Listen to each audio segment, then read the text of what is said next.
We are the sky. We are the forest. We are the river. We are the sky. We are the forest. We are the river. We are one.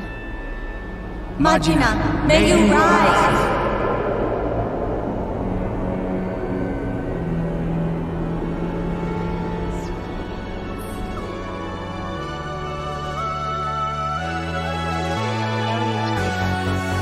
Welcome to KonKon's Cantina. Grab a drink, sit back, and relax.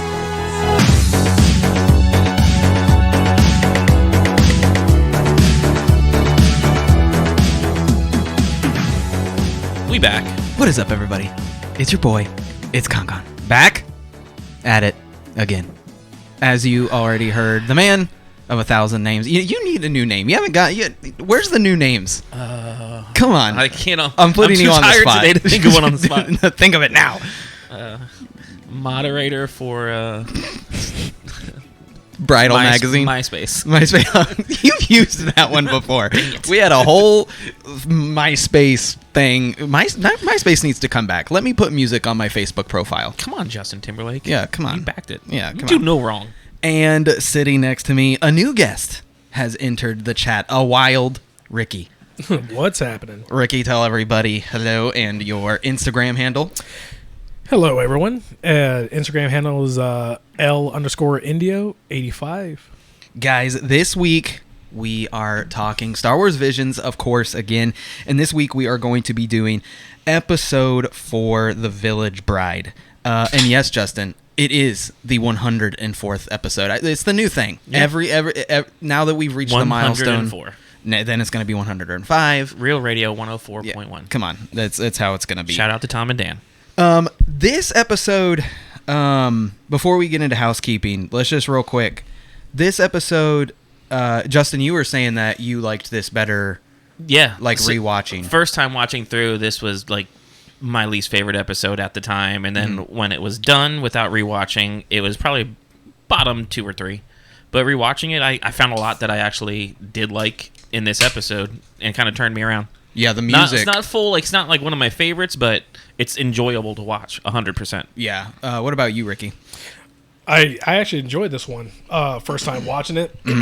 And of course, gotta enjoy that whatever type of Enya music they're playing during the episode. Music in this one. The music in this one is really cool. I was feeling it. Yeah. The music in this one is really cool. I think that's my biggest...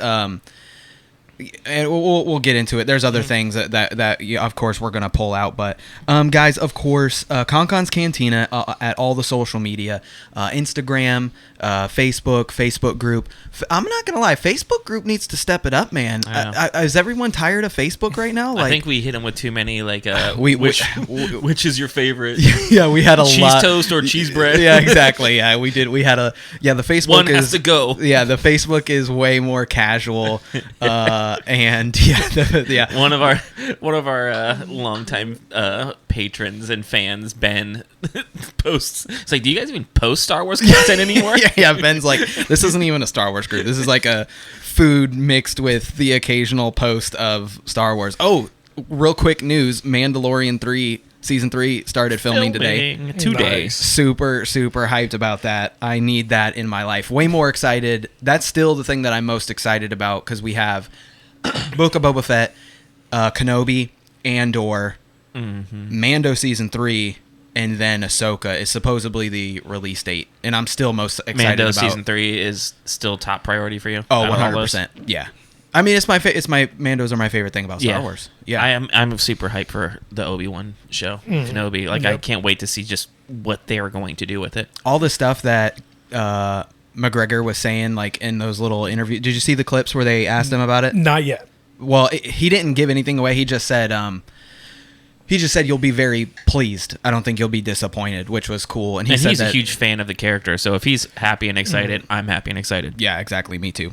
Guys, please rate this podcast, of course. It helps us tremendously. Whatever platform you are listening on, whether it be Anchor, Podbean, Google, the Apple reviews, we try to read those as often as they get left. Make them really mean. so that we laugh. I mean, I haven't looked at that. I need to see if we have any new ones. I haven't looked for a minute. attack me personally. I think it's hilarious. I don't care. Just as long as you leave 5 stars, okay? Look, come on. It really does. It helps the podcast. I'm writing a new review. Oh, thank you. It helps the podcast tremendously. We really appreciate it. Of course, this episode is sponsored by our Patreons. You can sponsor us and help us support the show over at patreon.com/KonKonscantina. Everything that we do goes directly back in the show to bring you guys good content. You know, like we've talked about our board before, you know, and we've got some more new things coming, and that's how we get help there. We very much appreciate it. The agenda of this episode is, of course, we'll be talking once again about Vision's episode for The Village Bride. But before we get into that, and before we get into our drinks, One of my favorite little things that we do. Yes, is going to be the Star Wars saga. So every time we have a new guest on KonKon's Cantina, we have the guest talk about their Star Wars saga. So Ricky, tell us how you got started with Star Wars and what it means to you overall. Oh boy. No pressure. Yeah, no, none at all. Yeah, come on, man, get it out. Got in. I was born in '85, but I got into it from my dad, who loved it. So of course, late '80s, early '90s, we had it on Betamax. And Yeah, shout out to nice, Betamax. Nice. we had a lot of movies on Betamax. I did so. too. Rip choosing the wrong media. For the first, It makes like me- one of many times that mistake would happen in my household. It makes me want to. It makes me want to get them on Betamax, like just to have them like on display or something. Anyway, Yeah. continue. No, yeah, and I have the VHS copy, not the special edition, but like the '91 version on VHS. So I'm like, maybe I should get a VHS and rewatch it unedited. I have that same original set. Was it you and me? We went to the Lotus and we went into that gas station because I was looking for a surfboard leash, and they randomly had the trilogy on a shelf. Yeah. The the- OG VHSs. Yes. Yeah. Okay. Yeah. Anyway.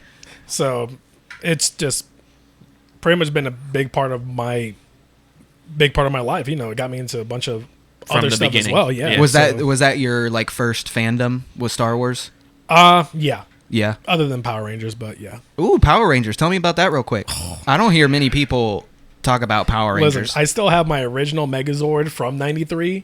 Oh, that's and I cool. still remember the first thing that broke, getting it out of the box. It was the sword. Oh, of course. The one thing you wanted The the, one most. thing. The one thing you wanted the most broke. Yeah. I was so upset, but I still have that. Have you met any of the actors or anything like that? Actually, I met Jason David Frank at a Dragon Con probably 11 years ago that played Tommy the Green Ranger. Oh, okay. Yeah, cool. So he's once- like still super involved with Power Ranger fandom and whatnot. Oh, yeah. He still does like a bunch of cons and everything. For some reason, Power Rangers comes up on my TikTok all the time. Like people that cosplay, like they do the transformations. You know, I don't know why. You know, Probably like nerd culture. Yeah. Just what you're looking at. What type of it. did your parents allow you to watch? I was not allowed. I was not allowed Power Rangers. I had to sneak it on Saturday Do you remember? mornings on Fox. Do you remember? I tried to convince my mom to let me watch VR Troopers because Yeah. it was Man, like I love that show. It was like similar. yeah. Yeah. I was like, it's not Power Rangers. It's totally different. This Totally is VR different. Troopers. VR Troopers. It's the exact same thing. It's the same thing. So if you had to pick an original trilogy, like if you were watching Betamax, what did you watch the most out of the 3? Empire. Empire. Off For the me, bat, for me, Empire. when I was little, it was Return of the Jedi. I loved watching. Ewoks. It was not the Ewoks. Ewoks. Shout outs to our copyright strike for last episode. Worth it. Totally worth it. Barney Stinson. All right. Guys, we are a Cantina podcast. So we're going to go to the Cantina right now.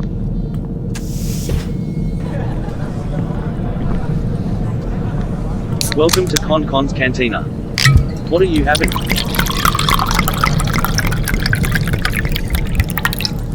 But remember, no droids. Of course, shout out to Tamora Morrison for doing that. Costly. I mean, costly. Yeah, he loved the show so much that he wanted to be our bartender. Actually, Sam Witwer doing that. I have to tell you. as Tamora Morrison. Cameo. Sam Witwer doing Tamora Morrison. gotcha. Doing a bartender. Yeah, that's how it is. This is a joyous and a sad moment for Oh me. no! Is this your last guy? This is one of my last Tavor beers. This has been in my fridge for 3 3 years. Yeah. I had originally had 3 of these. This is the last one. This is the Elk Prince. It's a triple Indian Pale Ale. It is 10.4%. It is a 16-ounce pint. I don't remember the flavor profile of this, but it is a triple, so it's going to be on the higher end. Both drinking triples today. And once again, I mean, the can art on this thing is just, it's absolutely ridiculous. I can't wait to put this one. I actually have this one on the beer fridge already, so I might have to save this one and donate it to somebody's cooler or something. And I have a little bit left for both of you to try some, so. I would like to try that. I'm drinking a triple as well. It's one that I actually just drank. Talk about yours, because I'm going to come back to mine. Not too far. Oh, I didn't mean to. I thought No, it's fine. It's fine. I want to smell it and stuff anyway. Oh, and shout outs to Travis from Tom and Dan, because I remember he was telling me about rolling it, and I did. I rolled it on the desk for about 2 minutes, and I'm really glad that I did, because the color on this thing, I knew there was sediment in it for sure. Yeah, especially that long. Yeah. Anyway, continue. So I've drank this probably 3 or 4 times on the show. This was actually an old can from the last time I was drinking it. And it's Unholy, which is an American tripel where it's a little different than a Belgian. It's not quite the same. It's a little more hoppy. It is probably the best way to describe it. I love this stuff. It's a 9.4% local Florida brewery, Coppertail Brewing, which I believe is in Tampa, if I remember right. I think it is local. Yes, it is Tampa brewed, Florida inspired and Tampa brewed. So this is another one that I love, because I love supporting local, obviously, if we can find stuff like this. It's delicious, but it's nothing special, and I've had it a whole bunch of times, so I'm not going to spend a ton of time talking about it. I give this classic 7 out of 10, 8 out of 10 on a good day. And Ricky, what are you drinking? I have a dried hop sour, and my first time trying it, and it's not bad. It's pretty decent. Are you a sour fan in general? Kind of. All depending what it is, but it's really not bad. So I'll probably get this probably a 7. Who makes that? It's a Aldi one. Oh, it's one of the Aldi. It's one of the, oh no, sorry. Doing it again, aren't you? No, that one actually is Aldi. That one actually is Aldi. Doing it again to me. I am doing it again to you.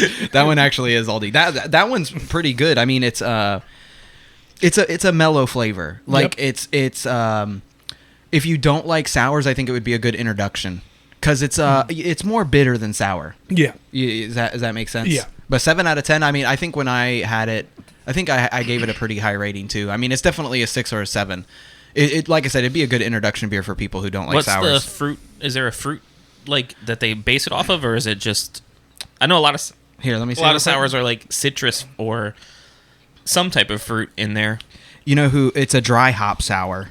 Oh, so maybe that's cool. Yeah, so I don't think there's any fruit, but it does have. It looks like grapefruit on the can, so it's probably grapefruit. So it's Anders like has talked about this one before. He definitely knows I more could about imagine it than me. it being just based off of the can art, kind of like a light IPA's citrusy type of a notes, but more sour.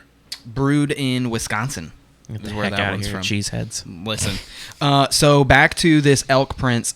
This is absolutely amazing. The color and the cloudiness looks fantastic. Dude, it's 10 out of 10. Here. Oh give me that can. I have broken arms. I can't stretch them out. Extending. Okay, this is great radio. It's 10 out of 10. Save some for the Ricky man. It's 10 out of 10. Oh my. Mm-hmm. Oh my goodness. That's really, really good. It's Triple really, really good. India Pale Ale. It's really, really good. Double dry hopped. The back end is got some copper, but it's not too much copper. Did you get some sediment? No, I got a hair in my mouth. Oh. Not too much. Let me see if I can help it. Really, really good flavor. That's good stuff. The high alcohol content definitely helps, because it gets it on the sweeter side, which helps with the strength of the triple. This is 10 out of 10. You It's said super triple. good. I was thinking like a Belgian tripel. You're at a triple pale ale. Yeah, triple pale ale. My God, like I wasn't expecting that flavor, and it was so good. Yeah, that's it's really, really good. Here. Musical can. Musical cans. Oh man, I'm guys, gonna finish this. Nobody's. yeah, that's I knew you would appreciate it. Episode 4. I am a Jedi. That saber. Dude, the saber. The saber is so freaking sick. We can't get ahead of ourselves, though. Yeah. Well, let's talk about it real quick. Let's get some excitement. First of all, here, this music, dude. Like, the music. We already talked about it. It's probably, out of all of the episodes, the best soundtrack.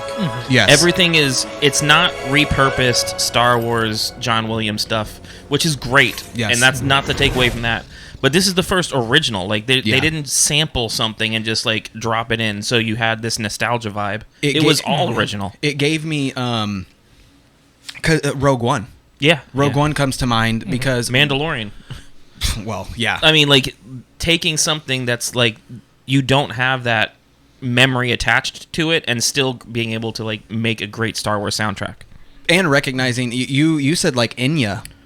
Yeah, earlier in the episode, there's a couple hymns, and I was just really feeling it. I'm like, okay, and then that scene you played when that came on, I'm like, okay, I'm really the music into this. You know, I was never into music when it came to TV shows and movies, really until probably when Lord of the Rings came out. Even with Star Wars and how big Star Wars was to me.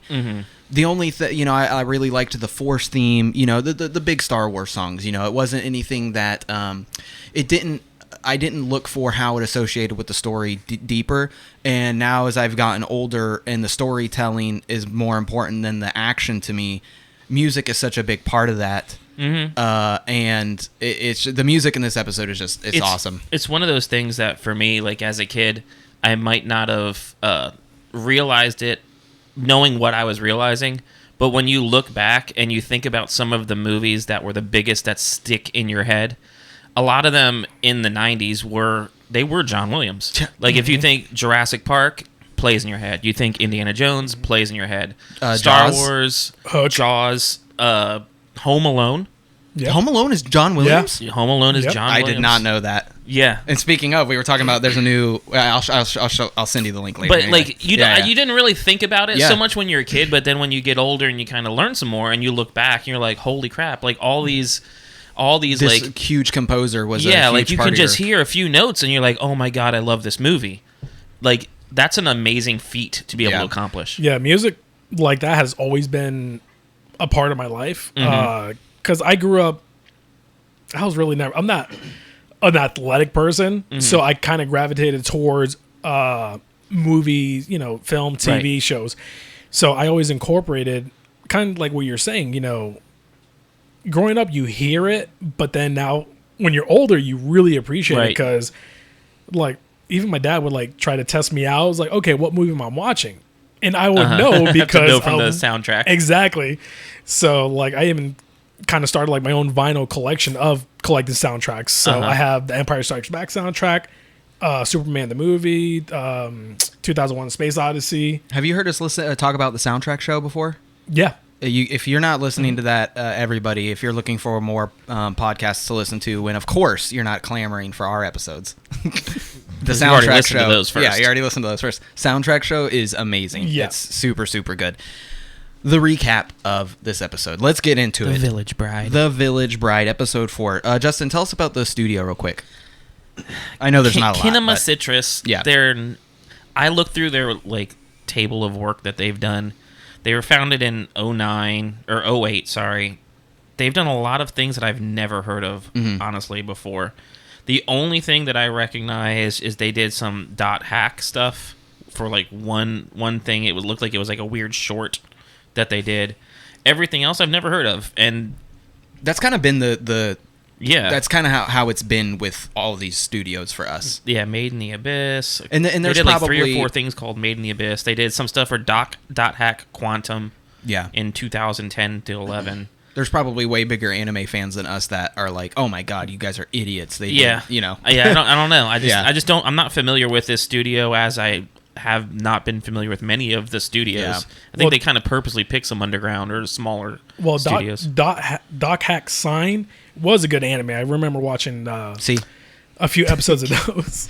It's a good thing. I'm glad you know. It's really been a while since I've seen anime, so I don't know what's new now. But because I knew the the art and the animation looked very familiar. And they when did you brought 3 that up, episodes. 3 episodes of Dot Hack Quantum in 2010 and 11. See, so I really enjoyed this anime style. Yeah, their art is great. Yeah, so that's we talk about this every time too. Yeah, so many of these visions, a lot of the art seems, I don't know what the exact word to say, maybe budget, because they didn't have the time in the studio. I'm assuming, or the styles are just completely different. Yeah, they're all totally different. But I really like this style. Like it was a lot. It was clean. It was sharp lines. It wasn't. It didn't look. The colors felt 90s, vibrant, but the overall style to me still felt modern. Mm-hmm. That's the best way I can explain it for me. What about you, Ricky? I agree. Just like you said, like especially the color of this episode, it was really like all the natureness of the planet played up. Yeah, it was really good. Oh, when the whole Magina thing touching that tree, I'm like, okay, there's a Gundam coming. yeah, exactly. Anytime you tell anything to rise, a robot's gonna come out of nowhere. Let's get into this recap. A wonder of sorts scans the area with a device. A helmet covers his face. A female also wearing a mask reveals herself from the bushes behind. So, real quick, when we see this, I for sure thought that was a lightsaber. Like, yeah, 100%. And then you see it's attached to like a box. I'm like, oh my god, is this a proto saber? And we were like went super far back in time. Yes. I was very disappointed that it was just some dumb metal, space metal detector. looking for coins on the beach. Yeah, exactly. That comes up in my TikTok too. People metal detecting. Not as good as roller skating. Yeah, come on, not as good. The man assures her that she does not need to worry. The Empire will not find her on this planet. In the distance, the man and woman see yet again a man and a woman climbing the mountain. An erect probe droid that they pass just in the woods, if you noticed it. My dude died on the stairs leading. Just couldn't do it anymore. He had a bad motivator. With the female on the back of the male, we find out that they are to be married. Both parents of the bride and... Oh, so go ahead. I'm so glad I didn't have to do this when I got married. Hike for 10 miles through the woods. I was thinking the exact same thing. It's like, I'm sorry, baby. You walking up this mountain. Yeah, you walk... Yeah, so the whole... They're going to be married, and the bride can't have dirty feet. Yeah. You know there's gotta... This is a tradition... That's what freaking shoes are for. Well... I mean, let's be real, guys. Yeah, come on. Socks and shoes. No way this is not a tradition in the real world somewhere.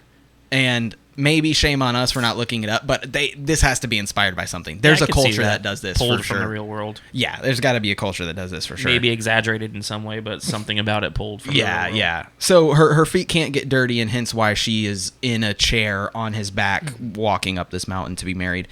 The anime episode does bring out that both parents of the bride and the groom are now deceased. They are one with the planet, also one with the Force. I don't really know where that played in the overarching story. I think it had to do with why the bride is trying to get captured later on. I think it had something to do with that, but they brought it out specifically. I thought it was odd that, you know, they were hinting at believing in a force or being one with nature, and that's very blue people Avatar. Thank you for prefacing, by the way. Yeah, appreciate that. Not forehead tattoos. Once up top the mountain, the two find themselves next to a giant black and red boulder. So when I saw that, I immediately thought of Rebels. And I thought it was going to be a Jedi temple that had some type of hidden door. Yes. That it just looked like a giant rock if you didn't know. Yes. I'm like, oh, Jedi temple. Yes. And it almost like, I wouldn't be surprised if that actually was a Jedi temple, because they were obviously Force users with Magina, whatever you want to call it, which is their word for the Force. They're like untrained Force users. Like they're able to call upon the Force, which we'll talk about in a second. I wouldn't be surprised though if something like that in a very Force strong world did have a Jedi temple thousands of years ago, and that's what that thing was. This rock could also have Kyber in it. Yeah. You know, that's been they just had this whole thing because of, spoiler alert for the new Ronin book. If you don't know, the first episode, Visions, they now have a book that's out about Ronin. And in this book, along with the High Republic, they have mentioned these Kyber mirrors. And we've seen a Kyber mirror before on Octo. Yeah. In the cave that Rey is in, that's a Kyber mirror. And so it's a giant sheeted mirror made of Kyber crystal that is imbued with the Force. Now, in the Ronin book, people would go to this Kyber mirror to see their future.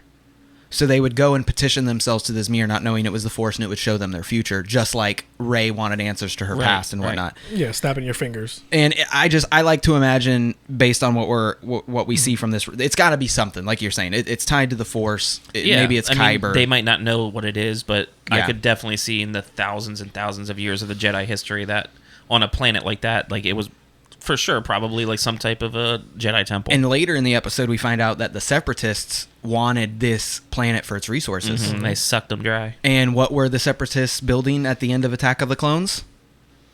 The Death Star. The Death Star. So this planet, this definitely have something. So we hear the mantra of this episode as played in the beginning of this episode.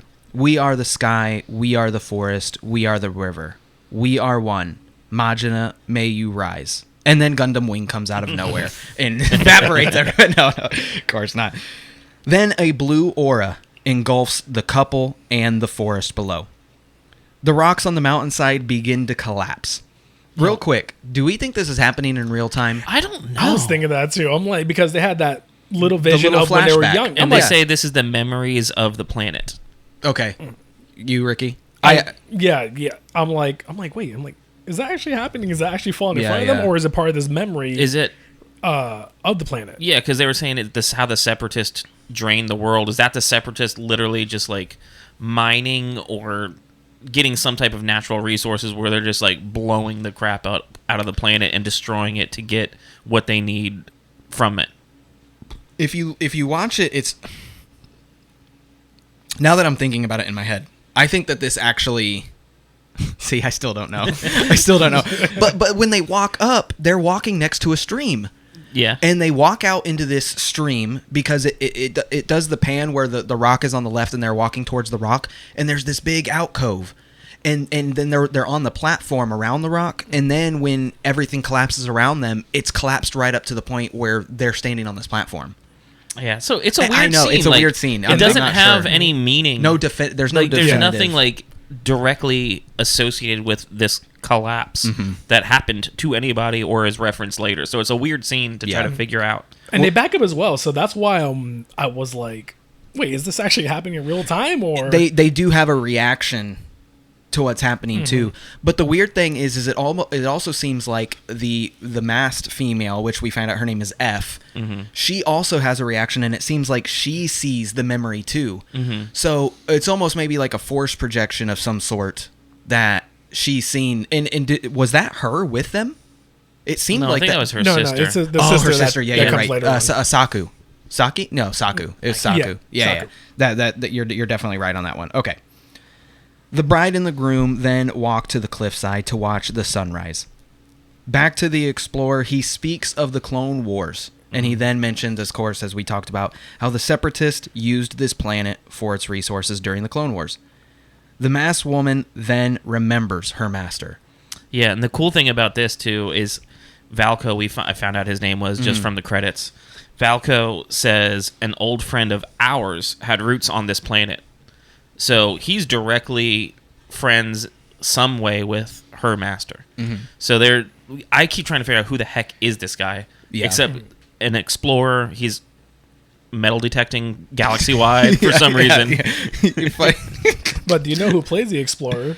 Is the actor that plays Shang Tsung in the Mortal Kombat movie. Oh, really? Yeah. So he did the voice acting. Yeah. See, that's something. I can't believe we didn't look that up. If there were more people, they've had. I some looked big, at the names and I honestly didn't know the names off the off top of my the head. top of So your I head, was like, yeah. I don't know who these guys are. Yeah, that's but okay, now, that's awesome. Yeah, that's okay. So was he in the newest Mortal Kombat or the old Mortal Kombat? The old one. The old ones. Okay. Back to the recap, And we get the flashback scene. and we have the flashback scene. In a flashback from F, we hear the battles of the Clone Wars. We don't see anything, but we hear laser fire. I have a question for you about this. What? Do you think this? Do you think this flashback? Yes. Is specifically an Order 66 memory with clones, or based off of when this flashback continues later? Is this some type? It is, but is it some type of Sith battle? Whether it's an Inquisitor, whether it's Vader himself, because in the flashback that happens later, it says in it you hear a man's voice and then you see a distinctive red lightsaber blade. And in this flashback, it talks about attack him all at once, and it's the master, the female voice talking to this male who is the bad guy attacking them. So this is cool to imagine. Is this an Order 66 or is this post Order 66? And it's and they Inquisitor survive stuff. somehow, and there's Inquisitors, there's Vader himself that could be hunting them. I'm going to go with Inquisitor because we have an overarching theme in visions of people surviving Order 66. We'll get into it later. We really only have kind of one prequel era episode, which is The Elder. All the other ones seem to be mostly past Post-Empire. or Empire themselves, as this episode is set during the Empire times. So I'm gonna go Inquisitor, and with Kenobi coming out, we're gonna have Inquisitor stuff there too for sure. What about you? Yeah, I know. I can't wait either. I've been waiting for that Kenobi show for a while. Like everyone else has been for a long time. Like, yeah. Yes. The wedding feast is at hand. Drinks and food are being passed all around. One of the guests, almost waiting, so to speak, talks to our two somewhat main characters, Valko and F, talking to them about the raiders that come to the village. And this is where we kind of get the overall idea that who the bad guys are. Yeah. They're a group of raiders that come to the village. They have reprogrammed Battle 1 droids from the Separatist times from the Clone Wars. I think they even said that they were Separatists, and then they became raiders and repurposed the Separatist droids. Yeah. You had a good question about the main raider. Yeah. So when we get the scene in a little bit, we'll get to. I don't know. Like we see that there's an Abyssid, and we see that there's a Twi'lek.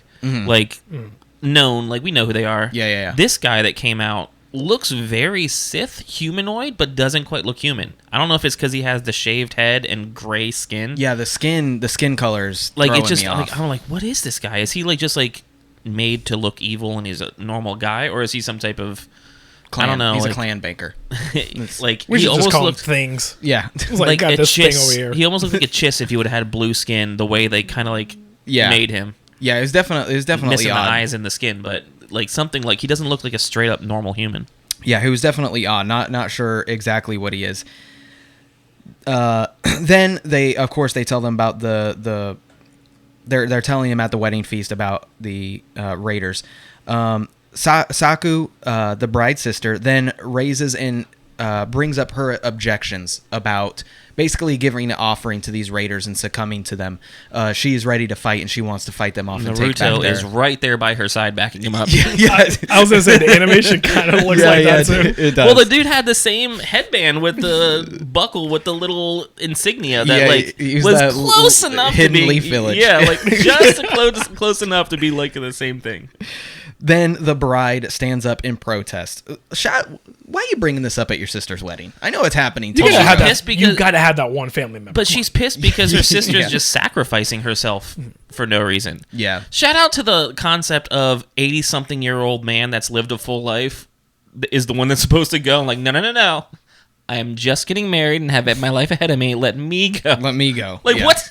Why would the old man just not go? Because, like, his life is done anyway. the sister's probably like, let him go. Like, take that. It's an elder thing. Like, the elder's like, no, you can go. Yeah. That's a good point. I don't know. Well, maybe were they alive? Because now What do you mean, were they alive? The old couple were alive, but she was just going in their stead. I don't know why the I'm old not man was their remembering it. grandfather, and Yeah, he was yeah. the head of the village. That's who was supposed to go Yeah, to yeah, be yeah. the pawn, like that they wouldn't do anything. Yeah. And she said, "No, let me go in your stead." What are they gonna do? She don't Like when you take him, what are you gonna do? Is like, Like, slavery, human trafficking, dancing at Jabba's palace. I'm a 19-year-old girl that just got married. I will go. You live here for 2 more years and then die and then die anyway. Yeah. I'll be in the next 30 years, 40 years of slavery. Yeah, of course. The masked woman... Stupid. The bride protests, and Saku and her friends leave the wedding, leaving their sashes of the Hidden Leaf clan behind. Screw you, I'm going home. I'm going home. The masked woman is then using the Force in the woods. She's picking up rocks, as we've seen multiple times in Star Wars. Clearly not as strong as Rey, because she's only lifting one rock. And not as strong as Luke, once again, only lifting one rock. But I digress. She is then startled by the bride herself. The bride comes up and starts expressing to her this connection that she also has, as you alluded to, the Magina, which is what they are calling the Force. In our next scene, the masked woman takes off her mask and then cuts and removes her braid. Which is a cool scene. Yes. Because, like, as we know, as a Padawan and a Jedi, you get knighted and your master would cut your Padawan braid off with his lightsaber, and that was kind of like the ritual of you are now a Jedi Knight. We have the coolest representation of this in the Tartakovsky Clone Wars. It is the actual knighting ceremony of Anakin Skywalker, and Anakin comes in, and all the Jedi Knights are around them with their hoods and their cloaks drawn, and they all turn on their sabers. The room lights up because of the light from their sabers, and it's Yoda who cuts off. Yeah, and Knights. That was such a good anime. It's so good. That was so good. You know, he has that caveman show. Yes. Were me and you talking about that? Yeah, we were talking about that. Yeah, in the last episode. we got to watch that.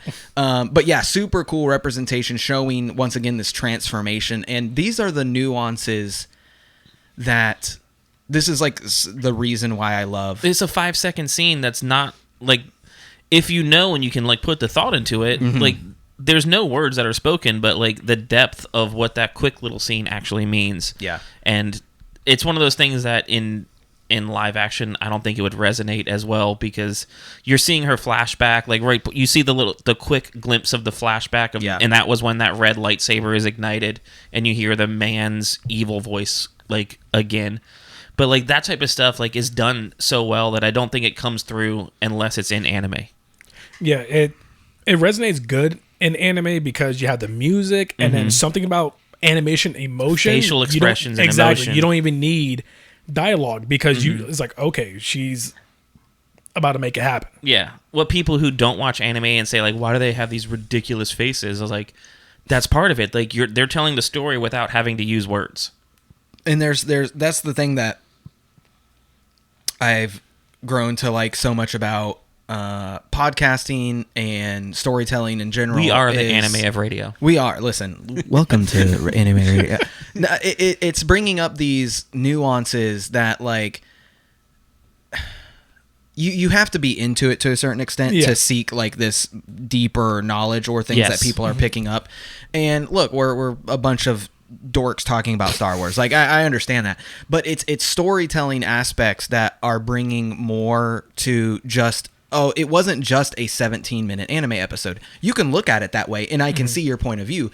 But there's so much more to it, like especially from like a certain point of view. Shout out to Sam Witwer, back again. There's so many, like with episode 2, people hated episode 2, and I think that we did a good job of changing people's mind about episode 2 because there's just so many things that you can do with story that just propel characters forward. So this is a big deal for her. It's cool to see this once again. This is one that I will say, out of all of the visions, probably had the most character progression following F. Yeah. Like, she went from hiding, she went from being in her mask, trying to hide herself, trying to become nobody. She had her code that Valko references that we don't know if her code meant. He's like, I don't care about your little code. See, we don't know if that code was a Jedi code. Yeah, exactly. Or could that code have been a code of conduct post Order 66 and how she had to act to survive and not be found by the Inquisitors, by the Empire, by whoever. But whatever it is, like, she goes from that hiding to, by the end of this episode, like, loudly just saying, I am a Jedi, in a time period when all Jedis are hunted and wanted. That was rapping. So it's exactly the point. Starting a rapping career of Star Wars. It's exactly the point. Hunted and wanted. Bunted. The next day, the Raiders are here. The Raiders, before they can carry out their plan, have captured Saku and her friends. Of course, Saku and her friends were going to destroy everybody with one thermal detonator. Like, one thermal detonator. It's shout out to B1s for the first time in this episode, immediately making feel like, oh, like now we're in Star Wars. Yeah, exactly. Yeah, exactly. Yeah, seriously. Look what we got. Yeah. We got him. Yeah. Roger. Yeah. It's like, of course they were gonna get caught. Yeah. Of course. Yeah, we all knew that was going to happen. Of course. But the penalty of this treachery to, of course, have this plan to kill the Raiders, defeat the Raiders, is death. The main Raider then puts Saku on her knees, and he pulls the trigger to his blaster. And of course, the blaster bolt stops. This is now the second time we have seen this in visions.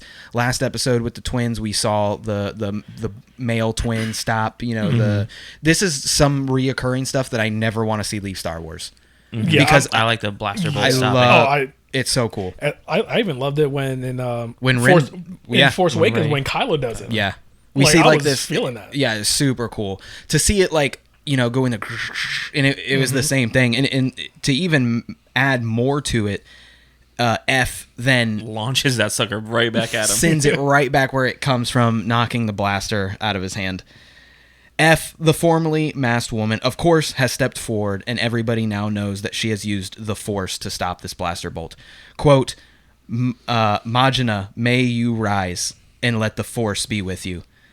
Valko then hails fire from the cliff above, shooting the B1s and the other Raiders, hurling his helmet, of which we finally know the purpose of. But what is the purpose of that dumb helmet? Dude, you know the Mega Man, the thing that looks like a Lego, and he's in Marvel vs. Capcom. Servbot? Yes, this is a Servbot head. That's exactly what it is, because it's just like a giant helmet filled with propane. It's Apparently, so heavy. yeah. He just like, did he run out of bullets? Like, I don't Yeah, know. yeah, Like, they say it's out of bullets. Oh, is that what they? Okay, Yeah. because he's shooting and he takes out a couple of people, and he's like. It's Well, like when people gotta throw my helmet Yeah, now. they throw the gun, but instead of they throw the helmet. And of course, to the ship. oh, yeah. The ship The was scene so cool. we see from his vantage point, we get to see the ship a little bit better, Yeah. and then right before his helmet launches into it and blows it up, Mm-hmm. it's 100% a Corellian ship. Yeah, That's It's a- all. As soon as I saw that, I'm like, yeah. it's a YT series, not a 1300, which is the Millennium Falcon, but another Corellian freighter of the same maker, like purposely, like it looks like the Falcon with some different stuff going on. Is Corellian ships the Honda Civic of the Star Wars world? Are they the Hondas? Yeah, I would Because probably say so. Corellia was just a ship Are there, manufacturing planet. Corellia is more of like the Japan. That's what I'm saying. Yeah, Honda. like they're It was Japan, like it's, they're the- but it's all. It's everyone all, tunes them. Yeah, I'm gonna need 3 YT 1300s with matching hyperdrives. Like, what's the scene in the Fast spoon engines. Yeah, with spoon engines first, Fast and the Magnetech Furious. exhaust. Yeah, exactly. She then the helmet. The helmet then, of course, goes and destroys the ship. And this is cool. This is a callback we've seen. You know, you destroy the remote control and the all the B1s. droids go down. You know, they all fall. We have an Anakin Skywalker moment, of course. Then the Raider goes and grabs the bride, demanding to know what kind of monster F is. And this is the point that we played the audio earlier. She then lifts her lightsaber and proclaims, as we have heard before, I am a Jedi. With the Force, she uses Force speed that we have seen. Let's talk about her saber before she All right, goes all into right. the actual attack. You started off. I am so in love with this saber design because this isn't the first time in canon we've seen a flat blade. Like, some people are probably gonna like complain like, oh, it's anime, they have to change the lightsaber. No, it's the freaking dark saber. Yeah. Like, we've seen that they have a flat blade, but I love the yellow, I love the flat blade, and I love the little ring of the saber at the top of the hilt. Like, not like a full Kylo horizontal like cross guard, you could call it, but like a little ring like that's just at the top of the hilt, like of an her energy pass through. Yeah, it looks so freaking cool. It reminds me of the Graflex. So Anakin's saber also has a slit where there's also a gap where the blade goes through. It adds a cool effect. And in Rebels, we actually have a little bit of an explanation of where Tar Vizsla created this lightsaber, and it's basically, we still don't understand how Vizsla made a saber to be shaped like that. Like, we have no idea what's helping the energy stay that way. Some type of crazy focusing crystal or like what they did. And we see this again in episode 7 with the Elder, which we're going to talk about in a couple of weeks. That guy also has two very katana like. Do you feel like it's too much? Like, is the dark saber the one saber that needs to be like that? No, it's ridiculous. Like, you wouldn't have that technology, and there wouldn't be more people that had it. It doesn't even make sense. Like, yeah, and I like you said, I really like the katana look of it, and you know, I'm actually happy to see a yellow lightsaber as well. I was loving that. Yeah. Oh, and just like, because we really only see the Star Wars, the Jedi Temple Guards have yellow sabers. So I was really excited to see that. And it's cool, too, because Star Wars Explained actually just had a video on YouTube talking about why the High Republic had much more colorful and dynamic sabers as opposed to the prequel era where we only saw green, blue and green, and then one purple. And he was just talking about how Jedi of old were much less narrow-minded, right? It wasn't the dogmatic view of the Jedi, right? They had more freedom to express themselves through the Force, and that's why they had all these different lightsaber blades. And so it's cool to see her, who maybe her master was a Qui-Gon Jinn type character, who didn't enjoy the exact, you know, Jedi code and all that stuff. And in High Republic, there's Jedi that literally have relationships with women, but it's fine because he doesn't fall in love. What's that meme where it was like Jedis can't love, and he was like, thanks for the hookup, shorty, and then I don't know, there's a whole meme where he was like, you know, oh, the Force will be with you, but I won't. that's what the punchline was. It was the Force will be with you, but I won't. But I really like. And of course, lightsaber building community, Ronin saber is already basically out. It's already, people have already put up their full designs. It's being milled. That saber will be available. This hilt, I don't feel like we got enough screen time with. Enough of the full hilt. But it was very, a lot of chrome, black accents, and it looked like a red activating button. And it had that square top notch, kind of like it looked very katana-like. And I really enjoyed it. And it also looked like the hilt itself was square and rounded, kind of like Ahsoka's sabers. So very katana inspired. You know what I would love to eventually have them come out with is like they come out with, like, with a Mandalorian or with a movie, like the complete like art book of it. Yes. Like something that would come out where like each like had 9 chapters for each one of the things, and had like storyboards and character designs, like as they were intermittently like working on the character until the final one, and like get like some actual like drawings of these things. I would love if they released that of Visions. That would be amazing. I'd buy it 100%. To close out the recap of the episode, once again, she uses force speed to cut down the Raider. God dang, high heels are back in Star Wars. Oh, I forgot to talk about the high heels. We did talk. I don't mind the high heels, but tell me why a Gundam didn't show up. But why are her high heels electronic? I don't know. She's got like Iron Man shoes for no reason. Like it's like, is that where the speed came from, or was she using the Force? Like, I don't know. Like they definitely. It's kind of both. It's both. Yeah. It's like her heels went into full in attack position. I was like.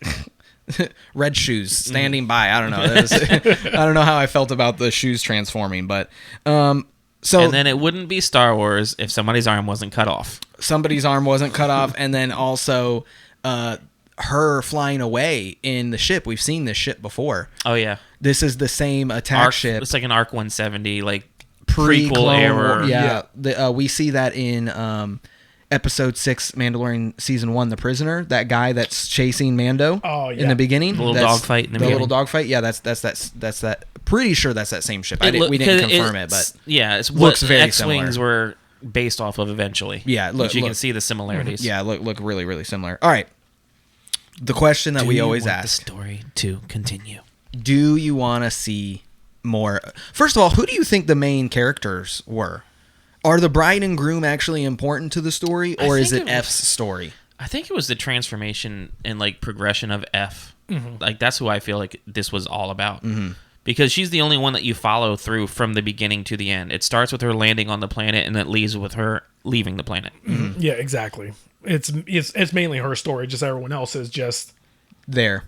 Yeah, I want to know. She's on their planet, so. They're kind of like a native people to this planet, as they were talking about, and you know what? I'm not embarrassed about it. I'm going to talk about it. I saw Frozen 2 for the first time. God. And I loved... This man has not stopped talking about Frozen 2 for 2 weeks. Loved Frozen 2. And they have an indigenous people in Frozen 2.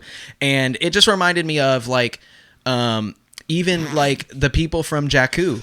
You know, in Rogue One, yeah. there's a story behind the people and how Jakku was a hub for Jedi, and why did her and her master, why did they clamor to this planet? What is it? What are the resources? Yeah. So he was exploring for something. He had a sensor. He was looking for something. He was looking for something. I could see the story. I would love to see more of F. I liked who she was as a character. I think I would have liked to have learned more about her in this episode. Mm-hmm. I feel like she did take a back seat to where the story train was going, if that makes sense. Like she was always to the left or to the right. She was kind of never experience everything until the end. Yeah. So I would like to see the story continue only from the F perspective, though. I didn't particularly care for the bride and the groom or what those people stood for, if that makes sense. I'm fine with this one not continuing. I think it was a cool little window of an experience. There's nothing about her that really interested me. Like the saber, the saber's not the enough. The saber is great. Yeah. Like I liked her little personal transformation and development of the character. Yeah. But there's nothing about her that was interesting. She has no personality. I don't really care to follow. I agree. Like I don't need to see more. I like this more as like a one-off thing. Yeah. Like that's it. Yeah, exactly. And it's like, where else are you going to take this character to really build a story? So I agree. I just enjoy the one-off episode of her. Yeah. And her own transformation to the end, becoming a Jedi Knight. Self-proclaimed Jedi Knight. I would like to see... One thing that would be cool is if we saw some of these stories continue and some of these main characters overlapped.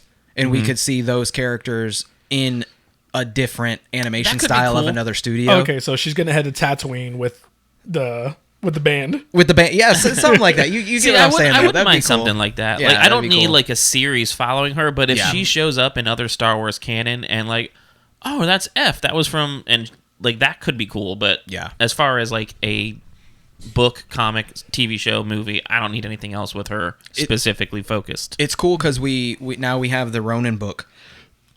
Excuse me, and the Ronin book is the first non-canon media that has been produced since the Disney acquisition. Way to go, Kathleen Kennedy. Yeah. God dang idiot. Like, all the EU is worthless. Only canon. By the way, we're making non-canon things now. We're making non-canon things again. You know what? Real quick, is canon important to you? No, honestly. Is canon important to you? As long as I know that this is the canon storyline and this is like imagination of what Star Wars could be in often a different universe, totally fine with. That's why I still read EU. Yeah, exactly. Like I don't care. Like it's great stories. It's great Star Wars. If it's not what's canon right now, I don't care. Yeah. No, I agree. As long as it's good. Guys, thank you for joining us this week on sleep tonight. Kon's Cantina. Me and Justin finally get to go to bed. Ricky, thank you very much for driving all the way over here. Thank you for having me over. One of our Pantinos. Thank you for supporting us and coming on the show. Definitely going to have you on again, guys. Don't forget, we will be covering the rest of Star Wars Visions and leading into the Book of Boba Fett this December. Thank you very much for watching. Get your rocking chairs ready. Don't forget to leave a comment, like, subscribe, all that stuff. We'll catch you guys next time. Bye. See you.